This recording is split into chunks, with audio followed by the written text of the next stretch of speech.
President Trump is also set to meet with Israeli Prime Minister Benjamin Netanyahu at the White House today amid hopes for a possible ceasefire with Gaza. Both Netanyahu and Hamas appear ready to discuss ceasefire arrangements, but they still have some sticking points.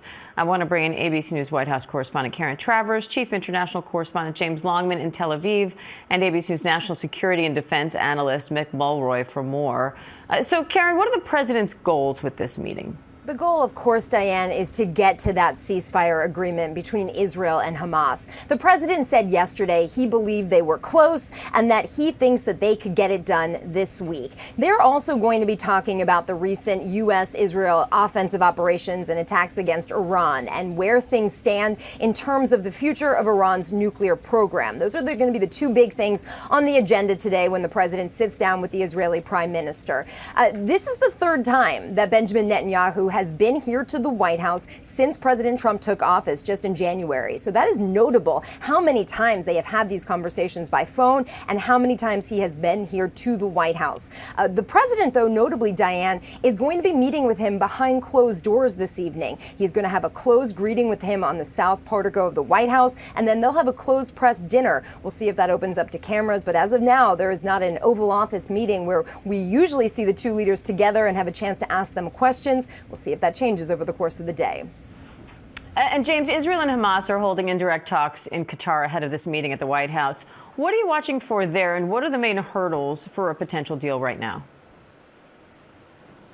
Yeah, look, so the ceasefire at the moment, the agreement that's being discussed would be a 60-day pause during which at least 10 surviving hostages would be released. But there are serious hurdles here, three main ones by the looks of things. The first is that Hamas is demanding that the IDF leaves Gaza altogether. That is not something that Benjamin Netanyahu has ever said that he would agree to. The second is that after that 60-day pause, Hamas wants a permanent end to the war. Again, that's not something the Israelis have said that they would agree to, particularly the right, the far right with whom Benjamin Netanyahu is in coalition. He depends on them for political support, so it might not even be in his gift to be able to agree to those two sticking points. And the third, which probably is surmountable, is the Gaza Humanitarian Foundation being wrapped up. That's that aid organization backed by the United States. It's been mired in controversy. Scores of Palestinians have been killed trying to get aid. So the Hamas wants that rolled up, likely to get that. But those first 2 points, they have been sticking points until now, Diane. Mick, the president cut Netanyahu out of the conversation back in March when he spoke directly to Hamas. How significant is this meeting at the White House, given that context? Diane, it's significant for all the reasons we've talked about so far. The ending of the war in Gaza, I think we're close. I don't think that he would have made this trip unless he was going to announce something significant, because President Trump would obviously like to see that happen. But there's also this continuation of interest and concern about Iran's potential aspiration to get a nuclear weapon. They have ceased participation with the IAEA, and they have essentially indicated that that's where they're heading. So that conflict itself is probably not done, and there needs to be a lot of discussion on how to deal with that and how to collect intelligence just to know what's going on in Iran between two countries.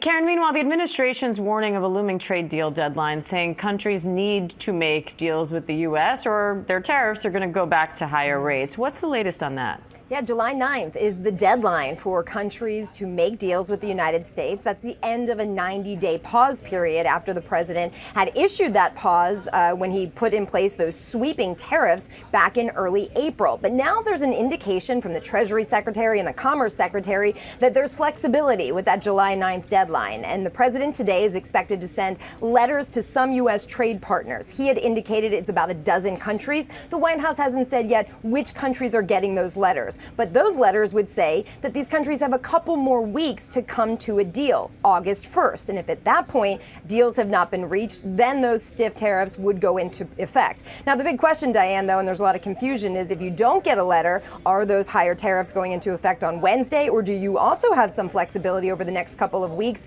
There's still a lot of questions that remain about this, but the president said he still is confident that they could reach deals in the next 48 hours. Remember, Diane, this was an administration said that they could do 90 deals in 90 days. They are nowhere near close to that at this point.